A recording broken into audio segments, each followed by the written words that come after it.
Forward here and Joe, if you'd like to introduce our guest speaker for tonight. Yes, I want please. to thank everyone for coming out tonight. I know that we're keeping Mark McConkey's family and his son and Jake in prayer from the accident over the weekend. And I was grateful that my friend Frank Staples, Frank Negus Staples, who is recently registered to run for governor, came out from the Manchester area tonight to fill in for this spot. I wanted to introduce him to everyone in this group because he's my friend, and I like Frank before he was even running for governor. Which is very awesome.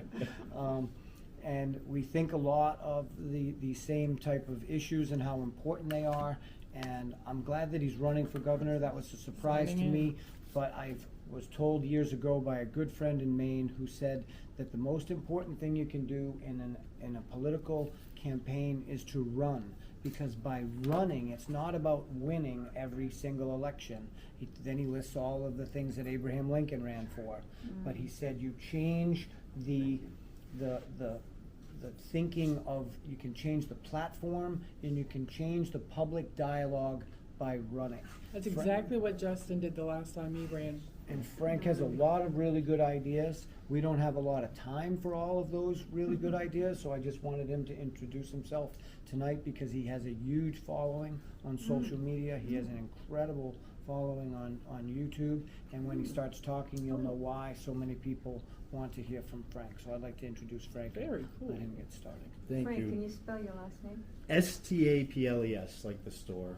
And you can find you on No YouTube affiliation. and YouTube is Absolute Defiance. I love the name. Absolute Defiance. Absolute Defiance, and I started it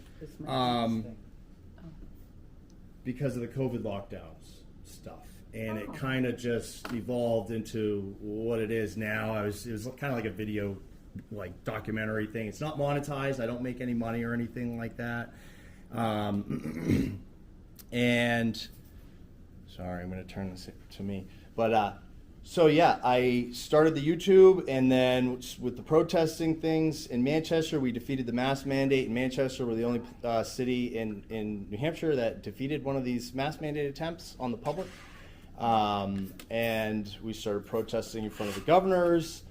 A bunch of us got arrested. The Newfields 9, not to be confused with the New Hampshire 9, but one person got arrested and 8 other people got tickets for picketing in a residential neighborhood, which was a make-believe town ordinance created by Sununu's brother, Michael Sununu.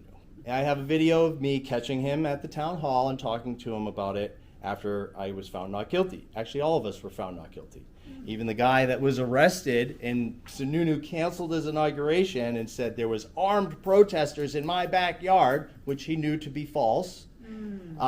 We were not ever on his property once. We were always on public property. And that's why they created this fictitious town ordinance to target those protests. So then there was, of course, the New Hampshire 9 thing, where Therese was arrested for uttering amen. supposedly. That's what the charging document, she was charged with uttering amen. And I was charged with making a loud noise. Of course, you see the video, you know none of that happened. And then anyone who asked what was going on, they started to get arrested. They arrested Kathleen, threw her on the ground. You know, she was like 70 years old. 2 grown state troopers smashed. So if that can happen to her and everybody else that was there, it could happen to anyone in this room, 100%. If they had paddy wagons, when they brought me and Therese behind there, that's why I started, when I was in handcuffs, I said, we're being arrested. Shut this shit down. And no one would have known what happened to us. There was 15 paddy wagons on the other side of that curtain. Okay, there was over 75 state police, sheriffs, etc., and they had us all cordoned off in a little kill zone. They had a small public section that they only allowed probably 75 people in there, and then there was about 250 people outside that wanted to get in, and they had this 3 times the size set up for cordoned off for like I don't know what they were, media people, politicians, and these lobbyists and whatnot. They were all over there in the safe zone. They had all our chairs zip tied together. And so, of course, they arrested us for nothing. The meeting was never stopped by any of the executive council, and then none of them said anything. Chuck Morse remained silent the whole time, and then they voted no that time. Remember, they all voted no because they knew they had to. But then they found $5 million, and they needed $22 million more, and they brought it back at the Legislative Office Building, voted on it again. Chuck Morse voted yes on that COVID funding that was going to put us into FEMA camps, strings attached. So I was arrested again for that, and for the New Hampshire 9 thing, I was the only one that went to trial. I represented myself pro se. I defended myself successfully. It was a 5-day, 13-hour trial for disorderly conduct, for not doing anything. And that's how our taxes are being spent. They were going to bring Therese to trial next, and once they saw what I got on the record, cross-examining those state police that were involved, they knew they couldn't move forward with any of these other cases, and they dropped all the other cases. Good for you. Okay, so that's a little bit of my history. I'm also, I have a history of incarceration. I got out of prison in 2015 and paroled to Helping Hands Shelter in Manchester. Started volunteering in the recovery community, Smart Recovery in particular. I became the local coordinator for Smart Recovery, and I was a trained facilitator. I had multiple, probably 7 or 8 people, it fluctuated, who I, trained to become hosts underneath me. We had 14 meetings a week at Hope for New Hampshire Recovery in Manchester right before COVID. COVID lockdown happened, destroyed all of that. I also worked for Manchester Mental Health on their ACT team, their assertive community treatment team, with dual diagnosed clients who have severe persistent mental illness and drug problems. From there, I went on to, prior to that, I worked at Amber's Place Crisis Respite, if you ever heard of that, in the Safe Station Fire Station program. That was working with all the greater Manchester. Anyone who wanted help, they could go to a fire station, they would call us, we'd come pick them up, and within 24 to 72 hours, we would have them into treatment.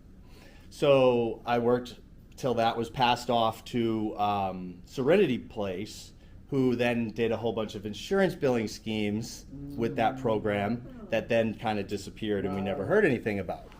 So I do have extensive experience with that. And then, like I was trying to say, the mobile crisis response team, and I love that job. That was working, actually. It was for mental health calls, and we had a police officer from Manchester Police assigned to the unit, and they would bring us out onto calls. And so I've gone out on tons of mental health calls. I'm a peer support specialist for addiction recovery and mental health peer support. I've done tons of trainings, nationally certified, etc. So that's kind of my background. I've also successfully prosecuted Gordon McDonald in federal court. When I was in prison, they held me in solitary confinement for 2.5 years for refusing to shave my beard on religious grounds. So I sued that pro se, and I won, and they were also denying my parole. So I won that case.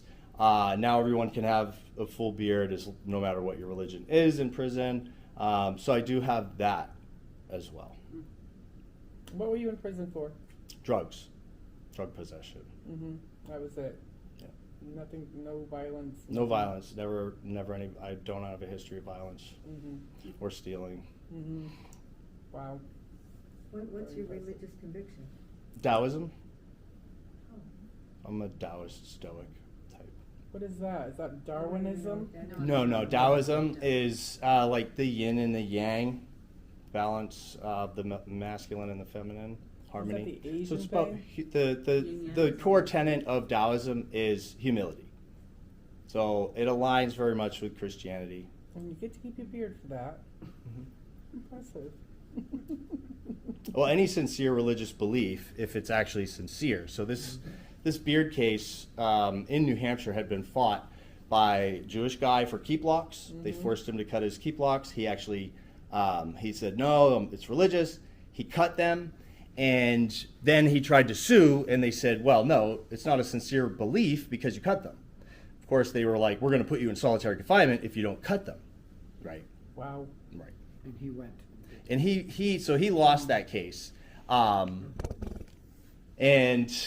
I went to, solitary confinement over it. I said, no, this is my religion. I have a religious past in the system. It's been there since the beginning. And they would only allow a 1/4-inch beard or a 1/2-inch beard. But so you had to trim your beard. I did not. So that's the funny thing. So I was already in solitary confinement, and I was allowed to grow, which is maximum security. I was allowed to grow the beard as long as I wanted. And then when I got lower security and they were going to release me on parole, they said, okay, you got to work through the system. We're going to put you in CCU. You have to shave out there. And I said, no, it's against my religion. And they said, it doesn't matter. We want you to shave. And so it became this power struggle. And so when I was brought to CCU, they said, why do you want to go to PC? Because I said, I'm not going to shave. I said, I don't want to go to PC. I'm just not going to shave. You guys can say whatever you want, do whatever with your paperwork, say I'm PCing. And that was their way to, they were saying this in front of other prisoners who they see protective custody inmates as targets. So they were trying to influence me into, doing the,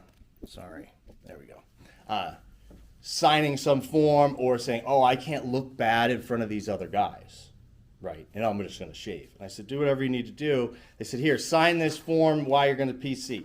And I ripped it in half, and they just grabbed me, threw me into a pole, smashed my head, and cuffed me, brought me to a tank, left me there for hours, came, tried to negotiate, tried to get me to shave. They said, okay, we're just going to leave you in SHU until you shave. I said, okay. So they put me back in SHU, and, I was there, stuck there. Well, how long were you stuck there? 2.5 years at that point, before I Really? won my lawsuit. Yeah. Wow. Just for the beard thing was 2.5 years. So as governor, if you were to win governor either this time or next time, or you just got to keep hanging in there, what are the most important things to you as a governor? So this YDC thing obviously could seriously bankrupt the state, and we can't have another thing like that happen. Right. There needs to be a full independent investigation into everyone who is involved, and they need to be taken out of these positions of power. We cannot trust them. So that, number one, an independent investigation. Take some judges, maybe bring back some judges to handle all these cases, because I went to one of the hearings. There's so many of these cases, they're like, it's going to take decades for us to even hear all these cases. So there needs to be a dedicated team. We need to be bringing in out-of-state lawyers to represent these clients and really fast-track these things. Speedy, yep. And so mitigating the financial problems from that is another thing. With economic development, I do have an extensive plan for a semiconductor plant here in New Hampshire with a university program. We could capture about 3 to 4% of the semiconductor market. I have no idea what that is. Which is hundreds of billions of dollars a year. It's projected to take away from the Chinese. Yeah, so it's over 2 trillion. It's projected to hit over 2 trillion by 2030. So you're gonna lay all that out so that I already have understand it with the steps to implement it and everything, and the legal authority. It's actually no, I have a document. I have it all. That's all on paper. Oh, excellent. And so I have my Ballotpedia profile. I'm waiting for that to. It's been approved. It's just going to take a few days before. They said up to a week before that is available. So I have the Facebook, Frank Nika Staples for governor of New Hampshire. Facebook, I have a lot of good posts there that's where I'm going to be putting my policy positions and whatnot. And if you guys want to message me, my phone number, call me. It's all right there. Please share any of the good posts that you agree with. Justin. As far as what you're talking about, just going back to the prosecutorial thing of the state scandal issue, the financial burden's obviously a realistic thing, but just to clarify, when you're saying out-of-state attorneys, are you just referring to attorneys that are third party and have no conflicts? Correct. There are so many conflicts that so John Doe number 9 on the lawsuit is a friend of mine named Charlie Glenn. He's serving life in prison. I talk to him a lot about he's one of the co-organizers when we do a lot of these rallies. And I do plan on doing a lot of interviews with him. He's a wealth of knowledge, and he knows these conflicts and all the details inside and out. He also knows about the, wrongful deaths that have happened. There was a guy that was just tased to death up in the secure psychiatric unit which they claim is not part of the prison, even though it's directly above CCU on the prison, run by prison guards and medical staff. Okay, and so those people are kept in solitary confinement as well.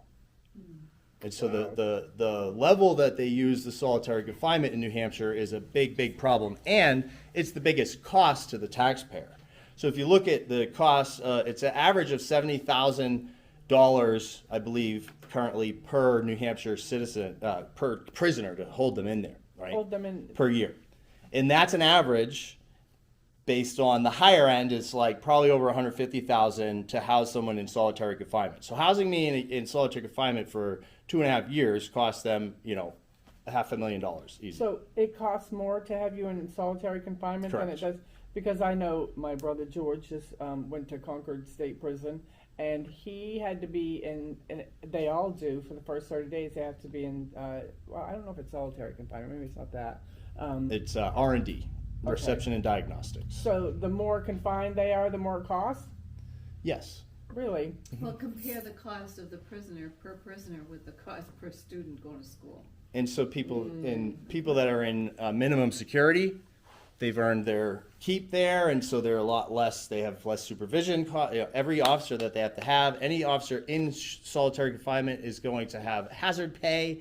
There's also part of the problem. I think the numbers are so inflated is they have hiring issues, massive hiring problems at the jails and the prisons, and so there's a lot of overtime, and so that factors in. How many Massive. prisons do we have, state prisons? We just have the one state It says prison. Concord State State. prison. What In the about women. Berlin? In Yeah, one- the, well, oh yeah, we have the Berlin. Yeah, that's right. Where's the I have friends Concord there State too. Prison is where, in Plymouth? In Concord and then That's Berlin. what I thought. Concord Oh, and then Berlin. Berlin, yes, sorry. And then every county has a jail. Every county has its Yeah, own. jail, but And back we're when- talking prisons. And then the federal prison, of course, is here in New Hampshire. There is a federal prison. Where? Where's that at? Berlin There's as one in well. Berlin. Yeah. Right. Is it the? It's very close. You can see from the prison yard in Berlin. So I was in Berlin too. And I think too, when you mentioned out-of-state attorneys, Guy. when Teresa and the other 8 were arrested, I mean, you represented yourself, but they tried to get an attorney to represent them. No attorney in the state of New Hampshire, no constitutional attorney in the state of New Hampshire would touch them.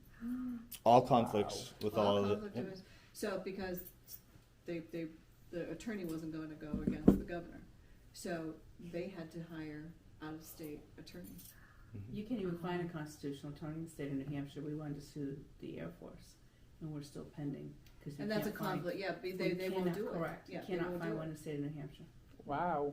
Wow, that's a wow. Going back to the thread of the incarceration and kind of the not prosecutorial issue like I mentioned before, but one of the things that I would actually entertain as a sheriff, which I don't know exactly how it'd be broken down and probably should be through the sheriff's office if you're overseeing the jail, is I want to get your opinion on revisiting a lot of cases like what you're describing yours is. I know of personal stories of not people I know, but encounters that I've had where people have shared where they have been serving, high felony level sentences, either for possession and then things that were in there being denied parole and things like that, where I would fully support a revisitation of any actually non-violent crimes, not necessarily depending on theft circumstances. I mean, it's a case-by-case basis, but essentially saving the cost by trying to get people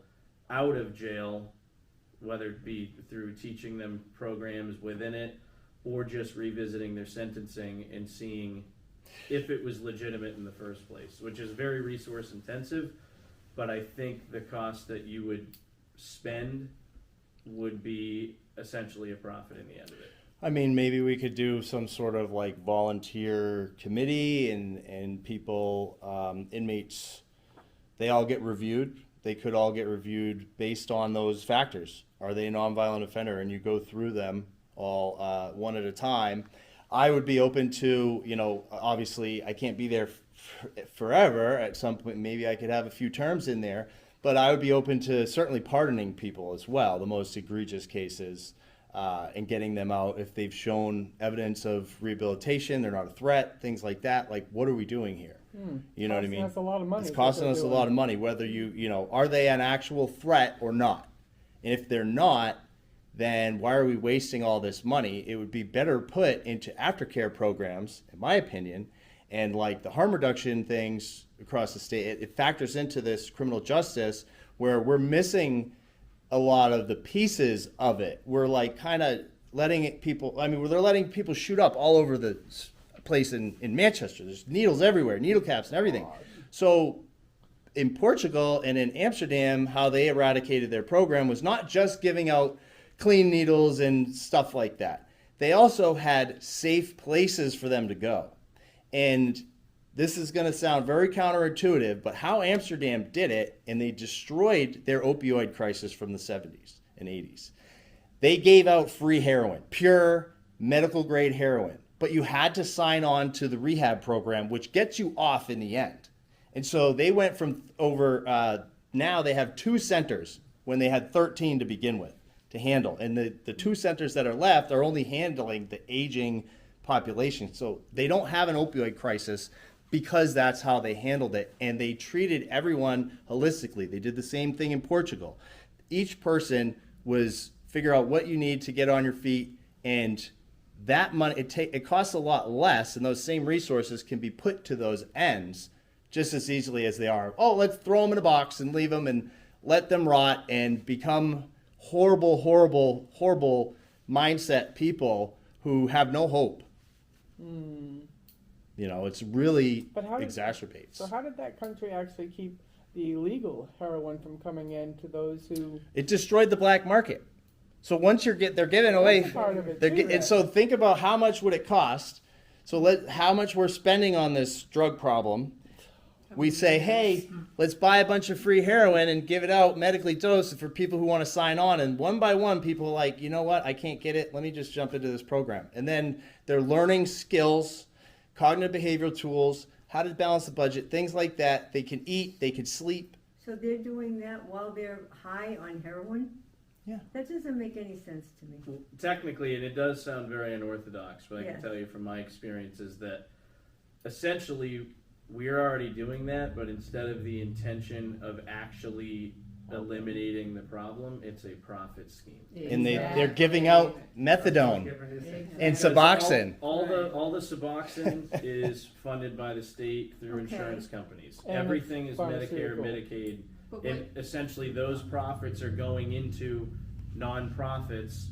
I can tell you that when I started law enforcement in 2012, this was just taken off, and we have spent more money every single year, even since I've been retired. So since Why? 2012, we have spent more money every single year for drugs and or homelessness, and we have more of both. yeah, go figure. And the I thing wanna- is when you said how can they, they're a very high functioning heroin addicts. Okay, they're not all fentanyl addicts You get out to in that point. California. You start as that are someone also who's Leaning working, over, and then you right. end up So- as a There are people that do have high costing habits, daily habits that can function, and you'd never know. A lot of them caused by the pharmaceutical companies, Correct. Sackler family. You're So offering these And your local programs that you hoping will give them hope for a better No. future. hope to is come. not a successful strategy. So hope is actually part of like the 12-step program, which I don't support. And actually, Oh. as a trained professional, SAMHSA definition says that calling people addicts and alcoholics is actually harmful, and the 12-step program is actually more harmful than helpful. Spontaneous remission is people just naturally just saying, oh, I'm done with this, it's too much problems, I'm going to stop and get better on my own. Spontaneous remission is about 15%. And AA 12-step program is about 5%, depending on the study that you're looking at. So if it's worse than spontaneous remission, what's going on? There's also a lot of predatory behavior that happens there. I work down in that community. I was forced to go to 12 steps all through, like I was in the juvenile, I was in YDC. I've been through this stuff. They actually can't force you to do religious programs anymore. That came out while I was doing all that stuff. And that's why I found Smart Recovery. And Smart Recovery, just because there's no religious component to it, doesn't mean you can't have your own religion.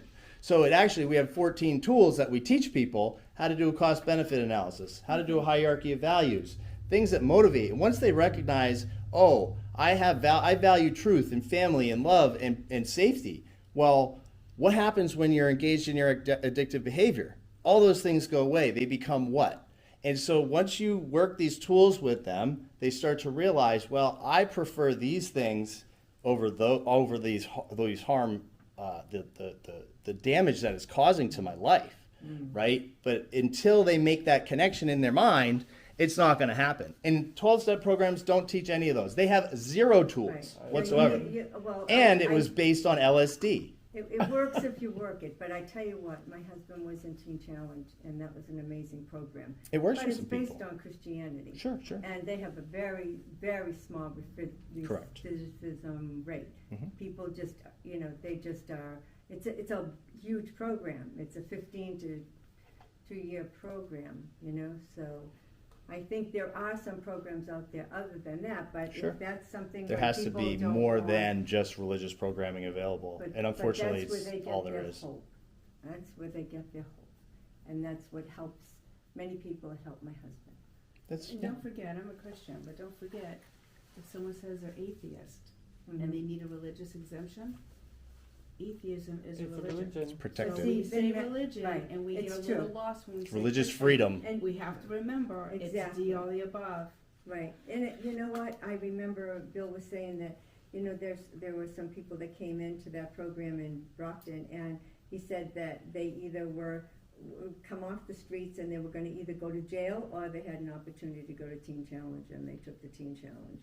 Now, maybe not all of them stayed, because there's no barbed wire there, they can just walk away, but, it had a very good rate. I'm just sharing that. They do have a great rate. Because I just know personally. I know people that that can't do it. They won't do it. Yeah, As right. myself, And it's I not couldn't always do it. dependent on the person, it's who's teaching. Right. So, I mean, you can only get out of something as much as what your leader, your person teaching, how good they're doing How their passionate job. they are about So it, it's not always the definitely. person's fault for not finishing out, Mhm. something like that. Right. It's whoever was teaching or leading the classes. So. Frank, quick question, why do you think Sununu's not running again? Sununu. Because Yeah. of the 9 arrests. Yeah. 100%. Really? I When he thought- got subpoenaed, He got subpoenaed, and he knows that all this stuff was going to come out during his thing, and he'd be done. I thought he was hoping to get with Kelly Ayotte when she became president. That's what I thought. So he Yeah, wanted. hoping We that know she he was gonna be wanted to run president. for president. Nikki Haley. you mean. He was going to run for president, but then he started That's talking right, about yeah, running for thanks. governor again, and then they realized, they're like, listen, this is not going to go your beating way. a dead horse, because a lot of us know that he's the dead He's horse. not going to just But the disappear. thing is like, I mean, knowing Chris Sununu, you've got to know the whole Sununu family, Mm. okay? And I'm old enough to know Papa Mhm. Sununu, Same here. okay? The nut didn't I fall too waited far on from him the before. tree for any of his sons. okay? Why did he leave the Bush administration? Right. Mm. So, Do we know? Gosh, Sex that- scandal. It was. so I mean, there's just so much that we aren't privy to. Yeah, you can dig and find a little here and a little there, and put two and two still make 4. Okay, no matter what. Only in this room, not in that one. But- Well, to touch on that, real quick, the Sununu Youth Center, where most of the abuse happened, Exactly. Oh. Oh, I is know named it. after who? Papa Sununu. Exactly. So, very, very, very strange coincidence there. And if you dig into why he left the Bush administration, it was over a zombie drug scandal of kids being brought to the White House and abused. Bush was a creep himself. Right. So, Whole family. and The yeah. whole family. Justin Well, they were and- the drugs. They were the cartel. The Bush were the cartels, and the Sununus Goes even were the deeper. Political cartels. gossip. CIA, So, I crack mean, cocaine for guns. Come on. Yeah, Justin it's not What a great rumor, country. This is They're all ruining it. documented. You have to do your homework, and that's why I tell everybody, yeah, I can give you a paper and tell you who's running, but it's your responsibility to do your due diligence and do your homework.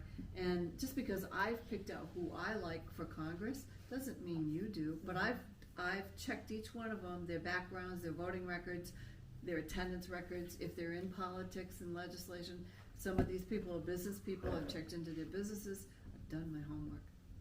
So when I go to vote in the primary, I feel very confident of who I've chosen that I feel will do the best job. And that's why I just really advocate for everybody that comes to this meeting or with the Wolfboro Patriots, just do your damn homework. It's not that hard, really. I mean, It's time consuming. Yeah, fine. It's time consuming. Takes that I've energy. mentioned it the past couple meetings. Like, we need to celebrate the wins we do get. They kind of get glossed over, but even what we're talking about, you know, him not running for president or governor again, that's a victory. That's 2 victories. Amen. Because That's that's right. people disrupting it, and it goes back to the same addiction thing. It works different for everybody, but politically, I'm not even getting so much feedback of apathy from people.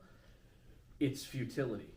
It doesn't matter, so whatever, we're Why gonna let the bother? cards fall, and you know, I'll strap up when I need to, which isn't really a successful solution if you look at history around the world, especially when you were behind the 8 ball, essentially. But there is hope with it. The cards are all stacked against us, the money's stacked against us, but realistically, if you can light that fire in somebody, just like the addiction thing, I've seen people, I mean, Frank, I'm sure, has seen it too. You see people that have nothing, they have squandered everything, and some of those people get the gumption to come back. And that is more than I've ever had to do in my life. That's more than probably all of us have had to do in our lives, depending on your circumstances. And that only happens when you have grit and you have the real motivation, and you only really get the motivation. Some people get it from God. Some people don't latch on to that. It has to be within you. But you have to know that there's a path to victory. If you go into a meeting of any kind, or you're gearing up to go do an operation, and it's like, yeah, half of you are going to die and you're going to lose. You think you're going to win? No. attitudes. You need to know that you can win, and there's always damage on either side. But if there's a path to victory, then you can get there. And we technically have that, and it is going to be hard, but it is possible. Amen. Justin made a really good point earlier about the profit center in recovery and addiction with Suboxone and whatnot, but it brought something to mind, and I'd like to just volley this back to Frank to finish up about, because I'd like to get his opinion on this. Tony and I have found out that there's a major profit center through a federal funding program called Title IV-D, and it has a lot to do with what we're having trouble with in the family courts, not just in New Hampshire, but all over the country. And it's really incentivizing the states to cause conflict, cause separation from families, cause child support payments, because it's becoming a profit center. Like Justin just mentioned with the Suboxone program, it's about profit. We're seeing the same thing, just trying to see our children, that it's becoming the state trying to churn dollars through these other programs because they're becoming remunerated as a federal collection agent for the monies that they can churn here in New Hampshire. And hundreds and hundreds of people are fighting this in New Hampshire. We've heard of this with YDC and Therese, and exposing how much money these centers get paid. And I'm sitting here thinking, I don't know how many regular voters understand that most of the problems that we're trying to pick candidates to fix are where there are profit centers, and it's not the mainstream part of the conversation. And that's why I think Frank being brave to run for an office like governor can take this story out there and show people that why we need solutions are because we're putting profit and money in the pockets of people in the wrong places. It's not about recovery and getting them better. It's about how much money can we make off of them. How many people can we get into the child support program, even though my son's mother didn't want it and I didn't want it, but the court did. And they create conflict and years of problems in order to do that. It's happening in YDC and the foster program. I think that it's happening in the jails when someone gets incarcerated for longer than they should be.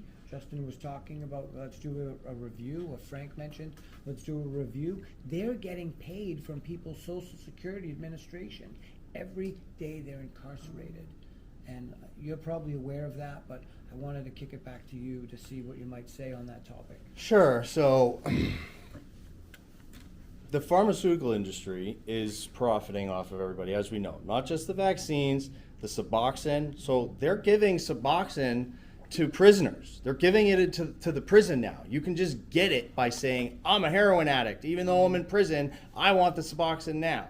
And so why? Because they profit off it. Why did they want to push the vaccines? Every one is cha-ching, cha-ching, cha-ching. Every booster, cha-ching, cha-ching. Plus then you got side effects and you get sick. And then you got to see the doctor for these side effects. Cha-ching, cha-ching, cha-ching.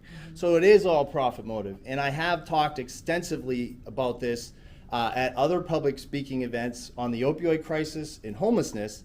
And that's another YouTube, is my Humble House YouTube. Okay, I haven't talked about that.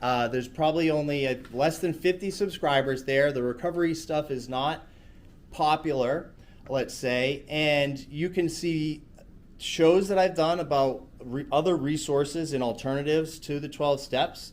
I did a show with my friend Molly Mae Washington, an ex-girlfriend of mine. She does Celebrate Recovery.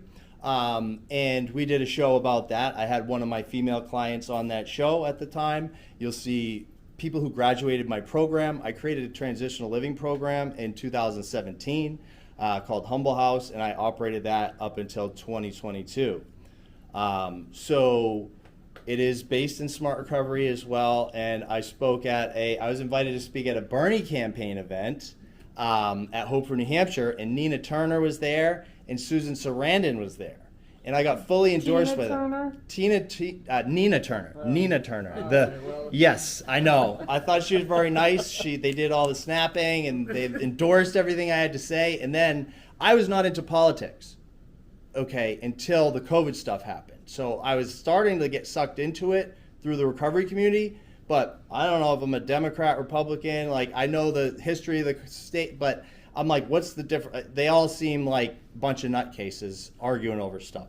So anyways, I did that public speaking event, and I talked about the corruption and the insurance billing schemes, that all the money is being, funded into these houses that are owned and operated by friends of these politicians.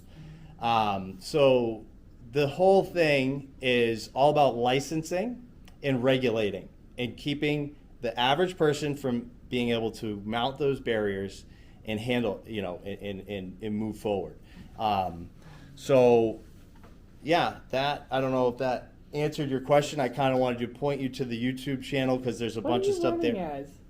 Republican. You are, okay. Yes, I'm a constitutional, I consider myself, and don't get afraid of the word here, a constitutional anarchist. And this country was founded on anarchy, anarchist principles. So anarchy doesn't mean violence. It's actually nonviolent philosophy. Not like that TV show. Not like the TV stuff. Yeah, not like Sons of Anarchy. So it's been, taken on to be some sort of rebel thing, and then it's also been co-opted by, the communists who you can't be an anarchist. So we believe anarchists are the most libertarian you can be, right? And I'm very conservative as well. Obviously, some of my policies are liberal. I do think in the legalization of all drugs, and you should be able to go buy your stuff, whatever you want, and self-medicate however you want. So, I'm not sure about that one. Explain that. Why would you be for that? Why do I have to go to a gatekeeper to tell me what I need? If I have a pain problem, now I have to I'm in pain. I need something for pain, right? And I have the money to pay for it. They do it in other countries. You can go and get your opioids over the counter. So it'd be like no different than somebody who wants to go get their beer for the night, Sure. or because they're self-medicating, and then they Correct. become alcoholics, and then they create a crisis in America. And it's just a Well, the terrible state domino sells effect alcohol. there. The state sells alcohol. I agree. And I the agree. state wants to also create a monopoly on the selling of marijuana. Regulate. Well, They they're want to doing regulate. it. They want to do all the manufacturing as well. Because of the money. Right. It's all about money. The only reason it's illegal is because of the money. We destroy the black market. We make it legal. We destroy the black market. It's that simple. So you think it would be healthy to be able for them to get cocaine, heroin. Or I didn't what say it would be say that. healthy. I never said that. No, I technically, think what he meant was more to the fact where if I have a headache, do I need to go to the doctor to know it's okay to take a Tylenol? Or do I need to, go get a pharmacy to write me a prescription for an antibiotic when I know that I can, eat dandelion leaves and have the same effect? I believe that's what he meant by self-medicate. I don't think it was just drugs and alcohol. Sure, anything. and technically speaking, if you really are a constitutionalist, then, I mean, because on its face, I've seen the damage of obviously drug addiction, alcohol, and it's bad, but liberty's dangerous. Liberty has responsibility. So in theory, and I know it's not easy, if you have a truly free market and people were actually informed, I mean, I know heroin's bad for me. I'm not going to do heroin. I could have a lot of issues. I'm not going to do it. I'll use a different avenue.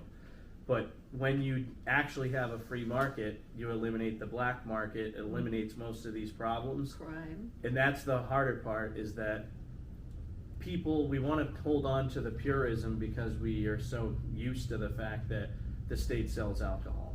If the state cared about your well-being, they would actually care about your addiction when you don't have insurance and you don't have money. That does not exist. During COVID, when everyone was going to die, and if you went outside, your grandmother's going to bleed from her eyeballs, they shut down for 3 days and lost the profit margin of alcohol, and then they would let you pick it up to go at a restaurant. No church, though. Exactly. Yeah. So it's those things that we have to be open-minded, because they're concepts that are very foreign to what we're used to. But if you really follow the Constitution, there's danger with it. We just have to be responsible enough.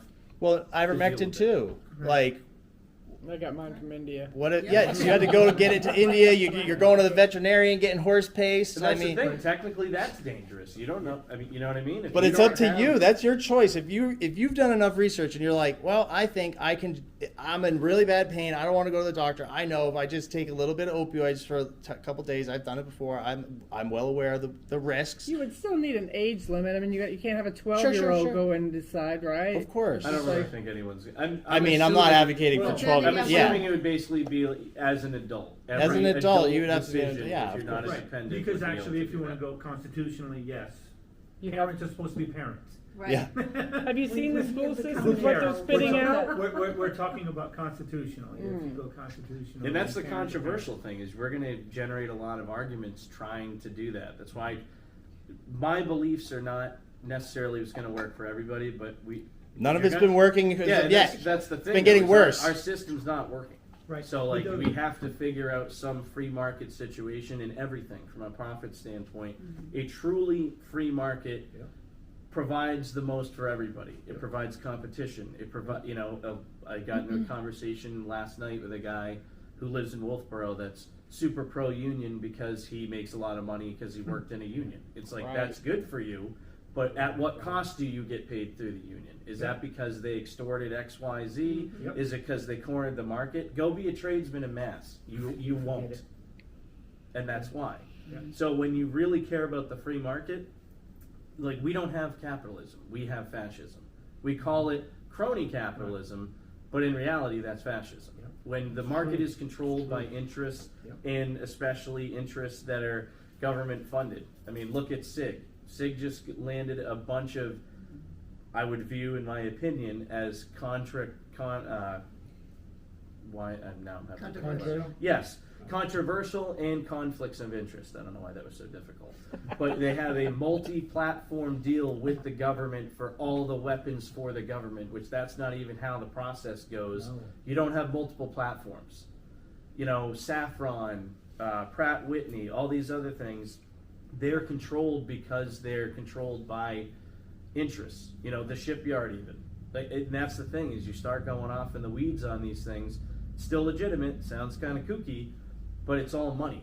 If weapons manufacturers run everything and then they can lobby stuff, that's why essentially SIG's just taking over half of Rochester next to Milton, because they're expanding billions and billions of dollars because they have security contracts for, I think, the next 15 years to include robot weaponized dogs. So And we're In building. Milton, New Hampshire? Yeah. Yes. yeah, So they have contracts for robot-mounted weapon systems. Elbit Systems as well has weaponized drones that they're using in Israel. It's actually an Israeli company out of Merrimack, but they create these drones that explode and blow people up, and those are right here in. What in about Manchester with Dean Kamen? Dean came in, Oh, and the so stem his cell one of thing? his robots showed up to one of my protests in front of City Hall, Manchester. Oh, Coincidentally enough, Congratulations. that's a whole nother story. But robot. this is a potential solution that I do have. I would want to get the AG on suing Purdue Pharma for the vaccines and the Sackler family over the opioid crisis and what we're dealing with, and make them pony up the bucks to pay for the shutdown businesses and all that type of stuff. And so the state should be representing its people and going after these corporations in that respect. And that is one of the things that I will certainly be looking into. Real quick, I want to just back up to the free market and all of this. You got to remember, the premise of it is based on the values. Just like Frank was talking about with this, the only way you're successful with a recovery program is giving worth. So if people know they have worth, and that's what the community and the people around them fester, and they grow that, then it's natural. Then you're not going to have the problem. Because most of the time, if you talk to people who have addictions and all, it's because they feel worthless and they're trying to No run from a self-esteem. problem. So, but if you feel human, Who's going to make them feel this way? I mean, They do. us. They do. Well, wait, they wait, do. I'm sorry. What was the question? So these, if they feel more worthy, Yeah.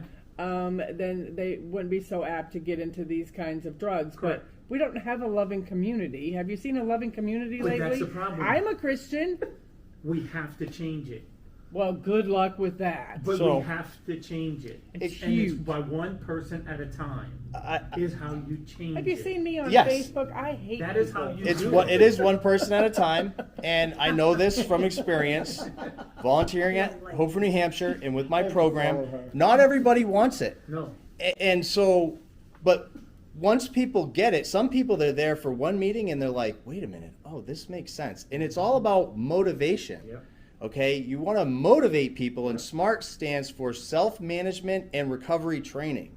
So it's not just about giving people hope. It's about giving them the tools to succeed in the belief in themselves. So the key of SMART recovery is that there are two different types of beliefs, which is thoughts. Everything is rational or irrational. Rational thoughts create rational emotions and behavior. Irrational thoughts create uncomfortable, unhealthy emotions and irrational behavior. It's very simple. And so we teach people how to challenge the rationality of their thoughts, like, oh, one last time. Oh, it'll just be one last time. Well, is it one last time? When was the last time? The last time was the last time. So this is actually the next time is the rational thought. And it's like, well, no, I'm stopping. So, That also involves mental illness. yes. I mean, it's the same idea because, I mean, yes, there are chemical imbalances in the brain, that's medical, but on that same idea, the mental illness just progresses when they can't get the help, when they don't feel worthy, when they're discouraged, they're frustrated, they're like, well, what that, so it just keeps snowballing. So And it it's- actually goes deeper than that. It goes Yeah. back generations because they were physically, sexually, emotionally injured, and they're still trying to cover that up. So it goes back deeper. But I just want to touch base. Being raised Italian, we always had the cheap gallon of jug of wine underneath our kitchen sink, Carlo Rossi. And as kids, not minor children, but teenagers, being Italian, we sat down, we had family style meal, and my parents would say, "You want to try the wine? I want you to try the wine here. I want you to understand what it tastes like. I want the mystery of alcohol to be taken away. I want you to try it." Yep. Well, we Okay. were able to drink Well, freely too. Okay, so hold on a minute. Take that concept of the free market. Now, are you going to drink too much as a kid and get a DUI? Probably not, because you're no longer curious what that tastes like. I had friends that didn't live in that environment, and as soon as they were able, Florida, 18 years old, we could drink. They were shit-faced drunk. Like a pastor's And child. let me tell you something. They got DUIs, they got in trouble with the law because they were curious. Mhm. But when it was available, free market, whether it was your parents or what have you, Hmm. and you try it, you're not so curious. You understand what it tastes like. I tried it, whatever. It does this to me, it does that to me. So that's how I kind of look at free market, and everyone is accountable for their choices. That's interesting. And it doesn't We are matter. conditioned. Now, the other thing for- is, how many of us in this room grew up with a home ec class? I did. I did. Okay, so hold on. How many men here may have gone to a shop class? Okay, how many women went to a shop class? And how many women went to a home ec class? I did.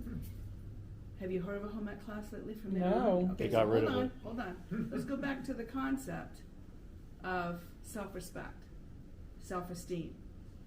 It was taught in our schools when we went to school. Yeah. Yeah. So if you really want to talk about how deep this goes, Right. it's generational for some families. Sexual abuse is generational. Mm-hmm. Physical abuse is generational. Mm-hmm. So the drug and alcohol abuse It's generational. is generational. So we're not just Welfare going to is mask and fix it. generational. So the problem is, going back to Christianity, churches are supposed to be a safe haven. I know personally, I've made some phone calls in the past year to try to get an individual that you probably know that's suing the state of New Hampshire, a place to go in a church just to have a meeting like this, and they won't let him in because he's suing the state of New Hampshire over He's the what? over the ballot machines. Is this a pastor you're talking about? No. Okay. It's Daniel Richard. He's Yeah. pretty much known. So I'm trying to book places to get him in, and you know what the churches are saying? Mm-mm. Exactly. Separation Whoa, of whoa, church whoa, and state. no, we can't do that. No, wait, this is constitutional. Nope. I've got members here that donate, and they won't donate if you come in. So you see, this is too generational. Hmm. We don't have home ec anymore. The gal